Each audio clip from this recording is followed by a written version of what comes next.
Hello students, today we will continue our discussion on tuberculosis. In the last class we discussed about the prevalence of tuberculosis, the pathophysiology of tuberculosis and how we can diagnose tuberculosis. Now today we will discuss about the pharmacological aspect of anti-tubercular drugs. So in the last session, towards the end, we discussed about different line of drugs, of anti-tubercular drugs. So first line is isoniazid, rifampicin, pyrazinamide, ethambutol and streptomycin. So this has very proven efficacy against tuberculosis. Second line of drugs are fluoroquinolones and the injectables like capreomycin, kanamycin and ethionamide, PAS and clofazimine. And there are some newer drugs which is showing some benefit like linezolid, amoxiclav and bedaquiline. Role of amoxiclav is not very clear, but still it is to some extent effective. And bedaquiline is a very new drug, and along with it we are also having a very new drug called delamanid, DELAMANID. So that we will also discuss. That is not shown in this slide, but we will discuss. So this is alternative classification. Group 1 are the first line drugs, group 2 has the first line drugs and injectables, actually injectables drugs. Streptomycin is mentioned here in group 2 in this kind of classification. Fluoroquinolones, second line oral anti-tubercular drugs and drugs with unclear efficacy. So that is group 5. This slide we also discussed that around 1944 streptomycin was discovered, and since then isoniazid, pyrazinamide, ethambutol and rifampicin all was discovered within next 20 years. But since then there was a long gap where no new anti-tubercular drugs came into the market.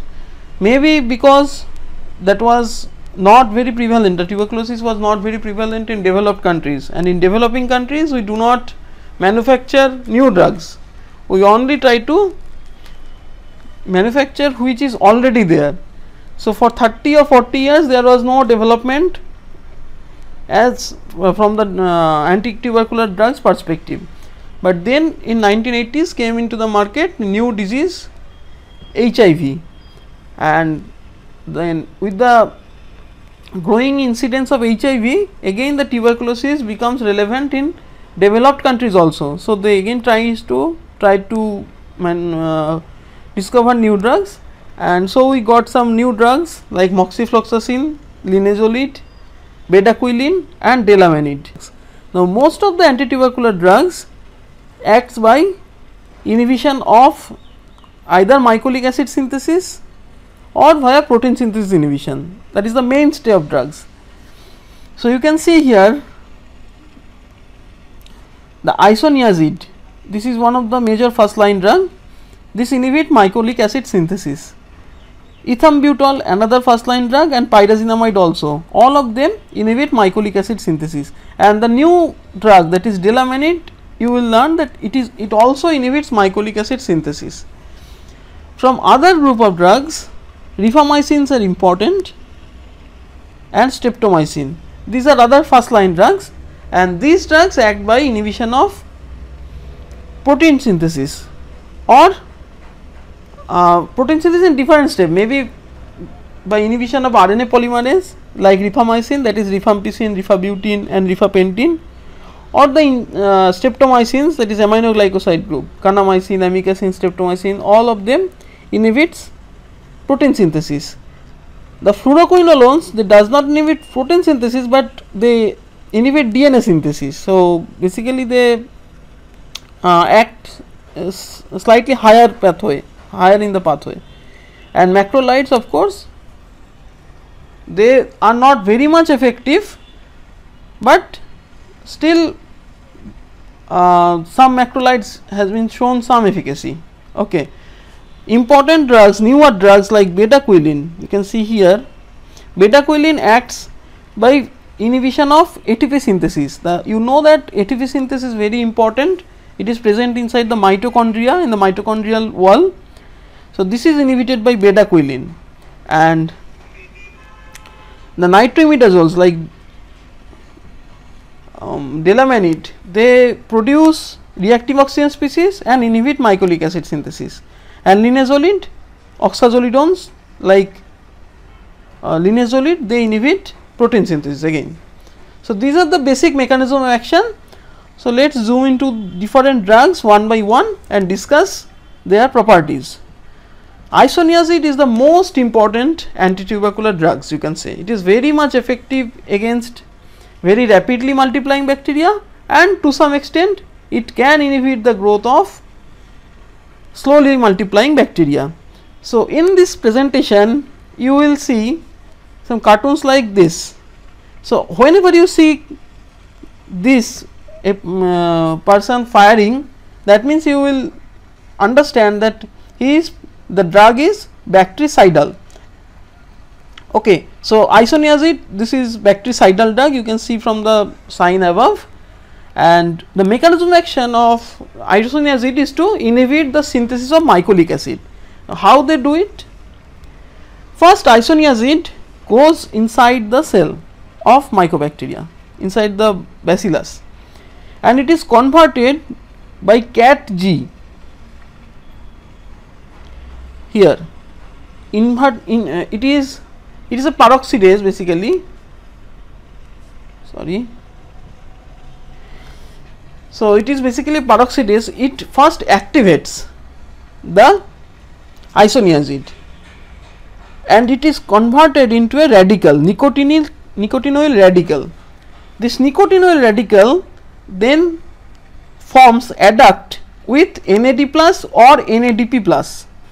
So, when it forms bonding with NAD plus, it inhibits one enzyme which is very important for the synthesis of mycolic acid. The name of the enzyme is enoyl acyl carrier protein reductase. We also call it INHA. So, remember enoyl acyl carrier protein reductase. So, this is INHA and it inhibits INHA and KSA, and ultimately the mycolic acid synthesis is inhibited. So, this is the main bactericidal action of isoniazid. When it combines with NADP, it becomes an inhibitor of bacterial dihydrofolate reductase. Remember, it is not a DHFR inhibitor for the host. It only does that when it is activated inside the bacillus.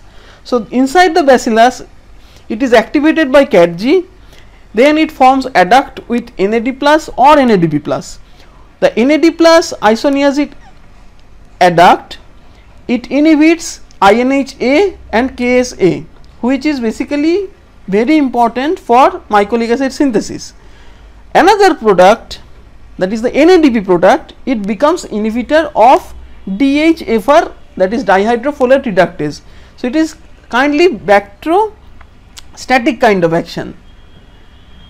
Other products of CatG activation will generate superoxide, hydrogen peroxide and alkyl hydroperoxide, and also to some extent NO radicals, which causes oxidative stress damage to the bacteria. So, it is again a bactericidal action.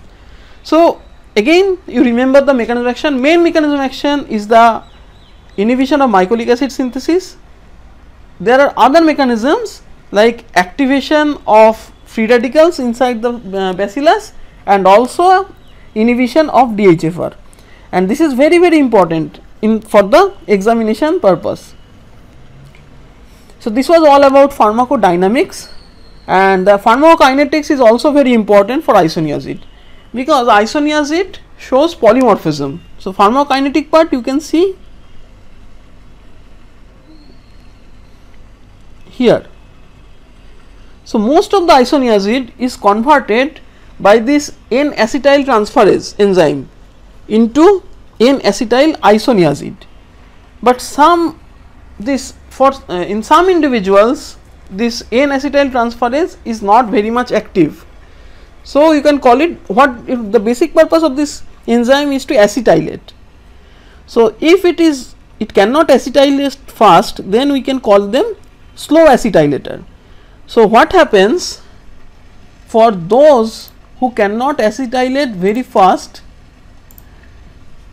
Let me show you. So suppose this is isoniazid.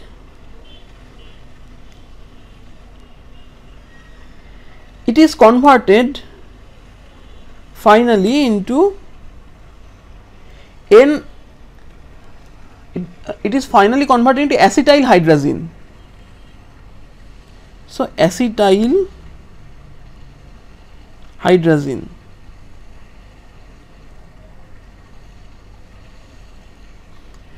It may be first acted by amidase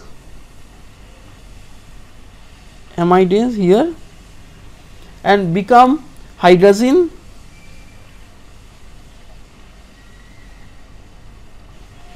and then acted by Na2, or there is another pathway by, again first NAT2 will act and it will convert it into acetyl isoniazid,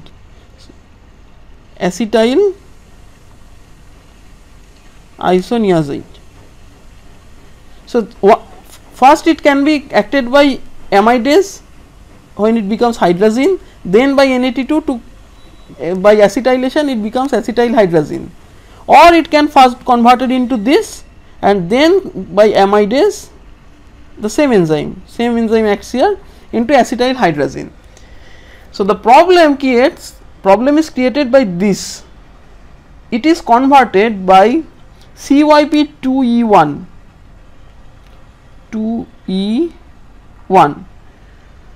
this is a cytochrome enzyme, you know that, into toxic metabolite. Okay, so this is toxic. So anything, and again remember, again it is converted by again NAT2, the same enzyme acting here by NAT2 into diacetyl hydrazine. So this enzyme, this is non-toxic. Okay, this is non-toxic. So I can take again. So this one is non-toxic, but this metabolite is toxic, which is acted by CYP2E1. Now you can understand, if anything which hampers NAT2 action, if anyhow this NAT2 action is hampered, then what will happen? This NAT2 and this NAT2, there will be increased concentration of acetyl hydrazine, because it cannot be converted into DAH, diacetyl hydrazine. So it will take this pathway to become a toxic product, or anything which increases the activity of CYP2E1, like any enzyme inducer like rifampicin, which increases the activity of CYP2E1, that also increases production of this toxic material. So either inhibition of this pathway or activation of this pathway, both the cases you will have a toxic effect of isoniazid metabolites. Okay, I think you understand now. So any person who does not have very active NAT2, or we can call them slow acetylator, they will have this toxic effect. Their chances of having toxic effect is much more. Okay, so I think now you understand how the polymorphism or in the slow acetylators will precipitate isoniazid toxicity. So that is why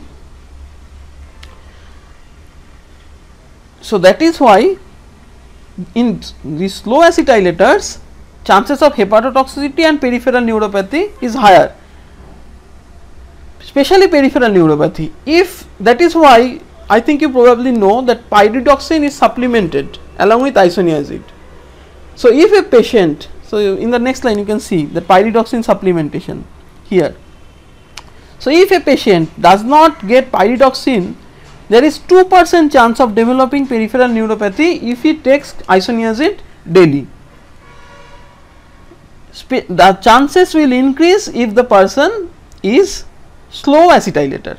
So, the pharmacokinetic or pharmacogenetic example of isoniazid is very important. Isoniazid is itself is an inhibitor of P450 system. You know the enzyme inhibitor, the cytochrome P450 inhibitor like omeprazole, fluconazole. Isoniazid is one of them. And but although they can cause hepatotoxicity, this isoniazid, there is no dose readjustment is required in renal disease. So, if a patient is compromised, is renally compromised, still you do not have to adjust the dose of isoniazid because the metabolism is totally controlled by liver. So, that was all about isoniazid.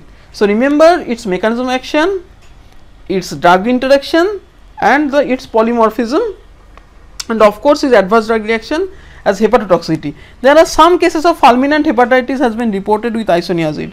So, whenever you treat the patient with isoniazid, you have to check the baseline liver function level, level of liver enzyme especially before prescription of isoniazid, and even after you start this therapy, you should monitor the level of hepatic enzymes for the signs of any kind of hepatotoxicity. Okay. Next important drug is rifampicin. You can see from this that it is a bactericidal drug. It is active against rapidly multiplying as well as non-multiplying bacteria, that is Mycobacterium tuberculosis. The source is Amycolatopsis rifamycinica. Formerly it was known as Streptomyces mediterranei. Now it is Amycolatopsis rifamycinica, the source. If you can, you try to remember this. And the mechanism action is DNA dependent RNA polymerase inhibitor. So, basically it inhibits the formation of mRNA, and of course, the protein synthesis is inhibited. It is fat soluble and distributed throughout the body, and one particular property is that it should be given in an empty stomach.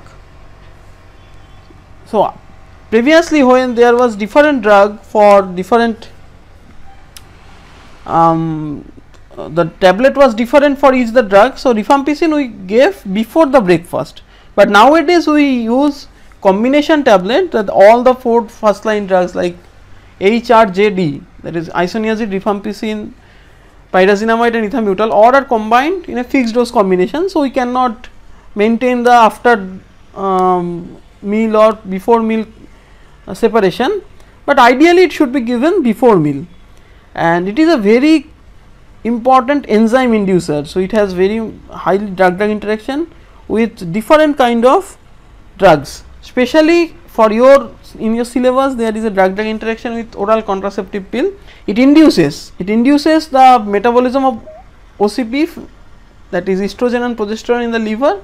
So, the concentration of estrogen and progesterone is decreased. So, ultimately there is therapeutic failure of OCP. Okay.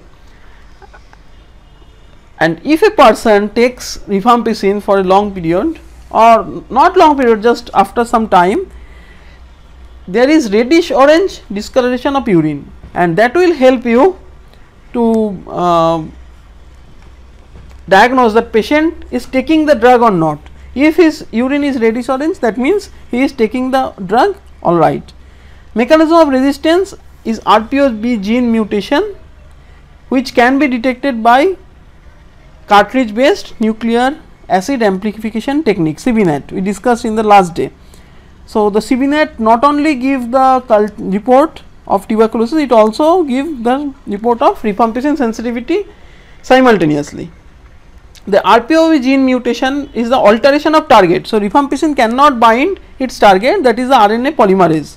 So, if there is change of this target, it cannot bind it with. ADR, most important is hepatotoxicity. Sometimes you get flu like syndrome, rash and pancytopenia. And remember, rifampicin is not only a very good anti-tubercular drugs, it has some other indication also. So, we can use it for recurrent staphylococcal skin and soft tissue infection, we can use it for meningococcal meningitis prophylaxis in the contacts. Suppose a person has is suffering from meningococcus meningitis, the close contacts of him will be given rifampicin as a prophylactic drug, and of course rifampicin is very important anti-leprotic drug in the leprosy. So these are very important indication of rifampicin. Also rifampicin has activity against MRSA, methicillin resistant Staphylococcus aureus, you know. So there are multiple indications. Now rifampicin is a rifamycin, the group is rifamycin. There are two drugs also important as anti-tubercular drug from the same group. Those are rifapentin and rifabutin. Rifabutin, it is the advantage of rifabutin over rifampicin is that it is not very much potent inducer. So rifampicin is a very much potent enzyme inducer, but rifabutin is not that potent. So its drug-drug interaction is less. Second advantage of rifabutin is that it is active against Mycobacterium avium complex also, and in some cases of rifampicin resistant Mycobacterium lepri.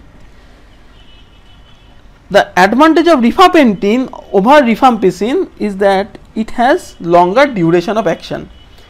However, for the routine purpose we use this drug only, rifampicin. Next drug is ethambutol, and this drug is bacteriostatic. So this symbol you can see, this signifies that it is a bacteriostatic drug. You try to remember the symbols. Okay, so like rifampicin it was bactericidal, isoniazid it was bactericidal, and ethambutol it is bacteriostatic. Now you can ask why as a general purpose we do not combine bacteriostatic drugs with bactericidal drugs, but here it is an exception, we are combining them.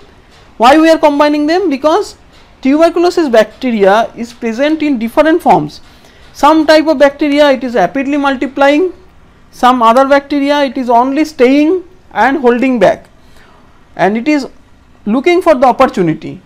So against those non-rapid bacteria, sometimes the drugs like isoniazid, they are active, but sometimes they may fail. So that is why we have added another drug, and also ethambutol has a unique mechanism of action of inhibition of lipoarabinomannan and arabinogalactan, and this helps in reducing resistance. The emergence of resistance is decreased by this combination. So the mechanism I already told you, just that the inhibition of arabinosyl transferase, which is involved in cell wall synthesis, inhibition of formation of arabinogalactan and lipoarabinomannan. Remember, this lipoarabinomannan is important by dodging the bacteria, the host defense inside the phagolysosome formation. The phagosome and lysosome formation we talked about, this formation is inhibited by lipoarabinomannan present in the cell wall of Mycobacterium tuberculosis. So phagosome is formed, but it is not fused with lysosome. So the formation of lipoarabinomannan is very important for the survival of the bacteria, and the ethambutol inhibits the formation of lipoarabinomannan. Resistance is the EMBB gene which encodes the enzyme arabinosyl transferase. So ultimately the altered drug target, again the same kind of resistance you can see here. Most important, usually it is safe drug, but most important adverse effect is optic neuritis. Optic neuritis, and sometimes there is alteration of visual acuity and especially a person's ability to detect green or red color. Sometimes red is, usually we see that the ability to see red color is gone, but sometimes green color is also hampered, and what it does, it has an effect over amacrine and bipolar cells of retina. So that is why it is decreasing the visual acuity. So optic neuritis, remember, very important, and sometimes that is why we try to avoid it in children, because children, even if they have problem with their vision, they do not understand sometimes. So you have to be careful if you prescribe this in case of children. Hydroxycobalamin supplementation has been shown to decrease the effect, the ocular toxicity, the adverse effect is decreased if you give it along with hydroxycobalamin. And advantage of ethambutol again is no dose adjustment required for renal disease. So, for the first three drugs, the H, R and E, in all the cases you do not need dose adjustment for renal compromisation. Now, move on to the next first line drug, that is pyrazinamide. Again it is bactericidal drug, you can see from above picture.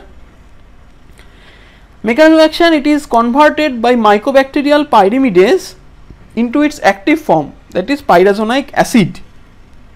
The exact mechanism of POA it is not known, but it is thought that it inhibits the fatty acid synthetase 1, and by this it inhibits the formation of cell wall. Resistance, again PNCA gene which encodes the pyrazinamidase. So, the enzyme that activates the pyrazinamide, this is, if this is altered, this is the main mode of resistance. The adverse effect is again hepatotoxicity and hyperuricemia, that is a unique adverse effect of pyrazinamide among these antitubercular drugs. So, differ in many patients you will see that patient will suffer from hyperuricemia, and sometimes patient may present with gout also. So, this thing you have to check, and you have to decrease the dose in case of renal impairment. So, pyrazinamide you have to adjust the dose. Next drug is streptomycin. In developed countries they very rarely use this drug now, because it was the first antitubercular drug and it is very cheap.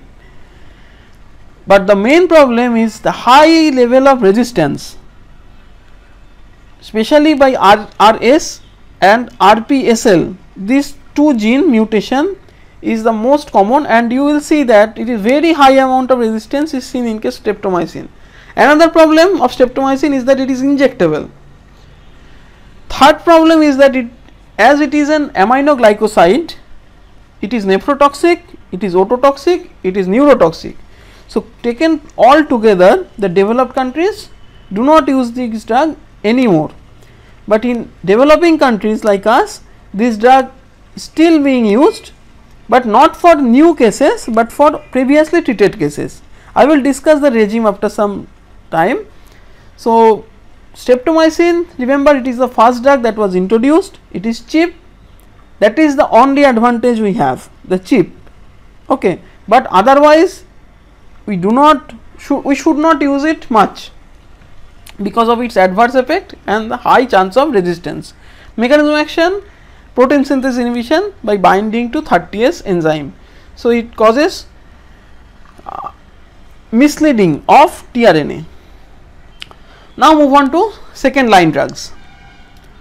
So, fluoroquinolones are very important second line drugs. Previously we used ciprofloxacin or ofloxacin, but it has very high amount of resistance nowadays. So, nowadays we use levofloxacin and moxifloxacin. Problem, QT prolongation and tendinitis. There is high chance of QT prolongation in some cases.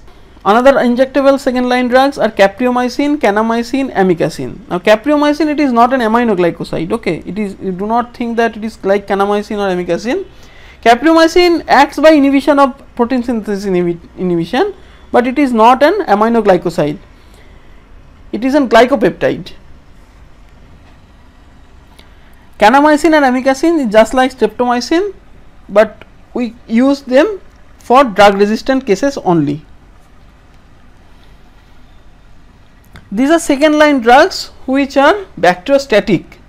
First is ethionamide, which inhibits the INH gene product, the anoyl acyl carrier protein reductase, the same enzyme INHA gene product that we discussed in the isoniazid. Then the mechanism of action of isoniazid, that is after activation by CATG, it was inhibited mycolic acid synthesis. The same way ethionamide acts, and the problem is severe gut symptom and it is neurotoxic.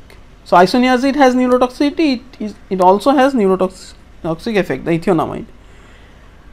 And PAS, it is a very old antibiotic. It is a folate acid synthesis inhibitor, and still we use it for only resistant cases, not in the first line, but if the patient is suffering from drug resistant cases, MD especially, then we use this kind of second line bacteriostatic drugs. Bedaquiline, it is one of the major breakthrough drug. The very prominent feature of bedaquiline is that it acts by a very unique mechanism, that is mycobacterial ATP synthesis inhibition. But the problem is also mycobacteria has already getting some resistance against bedaquiline. The elimination half-life is very long, more than 2 weeks. So, a single dose of the drug can inhibit the growth of Mycobacterium tuberculosis for up to 1 week. What it does, the bedaquiline, it is only approved against drug resistant cases. We do not use it routinely, and only accepted for use up to 24 weeks. So, for 6 months you can use, but not more than that.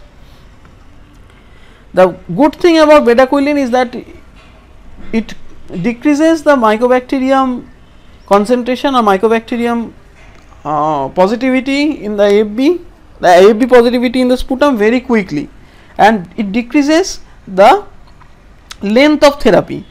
Bedaquiline, it is very highly lipid soluble, so it has very high elimination life. So, this is in a nutshell the different drug which is acting in different level.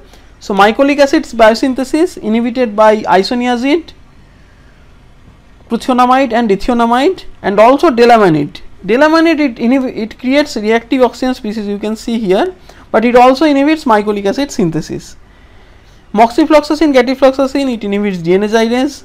Rifampicin or rifabutine, that is rifamycins, they inhibit RNA synthesis. Linezolid, amikacin, kanamycin, capreomycin and clarithromycin, they act by inhibition of protein synthesis. PAS, it inhibits folic acid synthesis. Clofazimine, this is another second line drug, they causes membrane destabilization and also generate reactive oxygen species. Bedaquiline activates or inhibits the ATP synthetase enzyme and decreases the ATP generation. Ethambutol, it inhibits cell wall synthesis.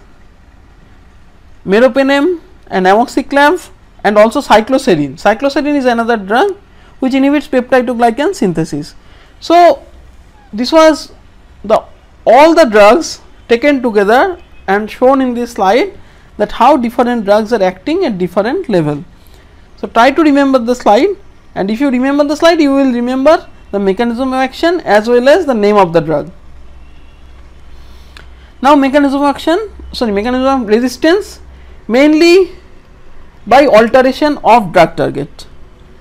Alteration of drug target of rifamycins, that is rifampicin or fluoroquinolones or nitroimidazoles, this is the main mechanism of action, a mechanism of resistance, and there is some, against most of the antibiotics it has some innate resistance, that the mycolic acid wall is not penetrable for the most of the drugs. So, they get that Mycobacterium tuberculosis enjoy a very good life in presence of some some common antibiotics. Drug exported from cell target, isoniazid, rifampicin, streptomycin, isoniazid and ethambutol. Here alteration of the enzyme which was causing activation of the drug.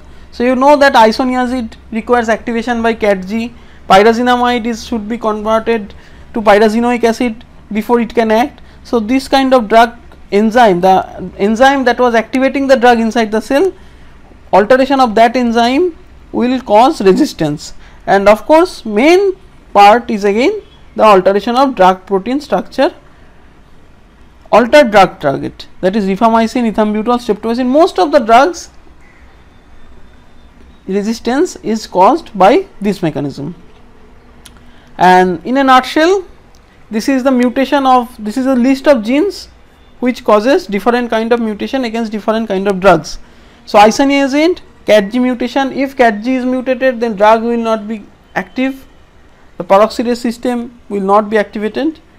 INHA and KSA, if there is alteration of drug target, isoniazid cannot act. RPOB, again alteration of drug target, ethambutol, EMBB, alteration of drug target. Pyrazinamide, the activation of enzyme, the pyrazinamide into pyrazinoic acid, that enzyme is being changed.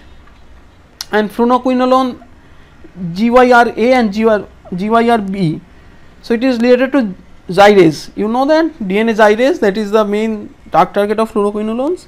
If it is altered, resistance can happen. And betaquilin resistance by ATPE. So ATP synthase inhibition, the ATP synthetase, that is done by this gene ATPE. So alteration, again this alteration of this enzyme will lead to failure of betaquilin action. Now this slide shows the adverse effects at a glance. You will notice that most of the drugs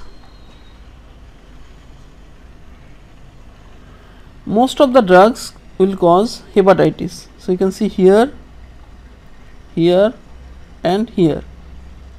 So for the patients who is undergoing treatment, all of them first line drugs, almost all of them are causing hepatitis. You can see here ethambutol also rarely cause hepatitis. So you have to be very careful about the LFT, liver function test of the patients. Otherwise important adverse effect is this peripheral neuropathy for isoniazid, this thrombocytopenia for rifampicin, this is also, and cutaneous reactions, flu-like syndrome for rifampicin, pyrazinamide, arthralgia and hyperuricemia, this is important, and ethambutol neuritis, very important, optic neuritis. So these are the main important adverse effect you have to remember. Otherwise there are some rare adverse effects that you can remember, which is shown in this slide. And this is the regimen, that is the under DOTS regime, under RNTCP program, Revised National Tuberculosis Control Program. This is the current regimen we are following. Previously it was divided into 3 categories, category 1, category 2, category 3, but now it is simplified into only 2 category. New cases will get 2 months of intensive phase HRZD, then 4 months of HRE, and previously treated they will get 2 months of HRZDS, 1 month of HRJD and 5 months of HRE. H means isoniazid, R means rifampicin, Z means pyrazinamide, E means ethambutol, S means streptomycin. So the principle of anti-tubercular drug regime is that you have to treat initially with all your efforts. So you give all the first line drugs so that there is minimum chance of resistance and also highest amount of conversion into sputum negative. So the AFB sputum positivity, you have to convert the patient into sputum negativity. What that will help, that will not only help the patient, but also the infectivity of the patient will decrease. Patient cannot spread his disease to other person. So that is the main purpose of intensive phase. So you go hard to the bacteria. So that is why for new cases which is not rifampicin resistant, remember it is not rifampicin resistant. So simple new case without any evidence of resistance, you go with this regime. 2 HRJD. Previously we used thrice weekly dosing, that means you have to take the drugs 3 times per week, but now we have shifted, in the 2016 we have shifted into daily regimen. So daily for 2 months patient has to take these 4 drugs. Now the drugs has been given as fixed dose combination, so they do not have to take different kind of 4 tablets, they will take only single kind of tablet based on their body weight.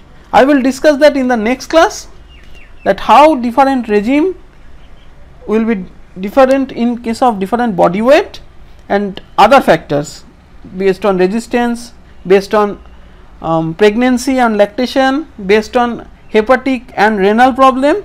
So, the different modification of the regime, that is the purpose, or that is the topic of next class.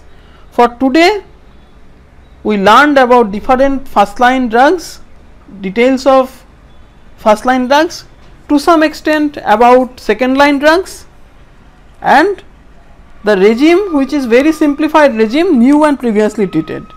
So, I will end today's discussion here. Thank you for your patient listening. See you in the next class.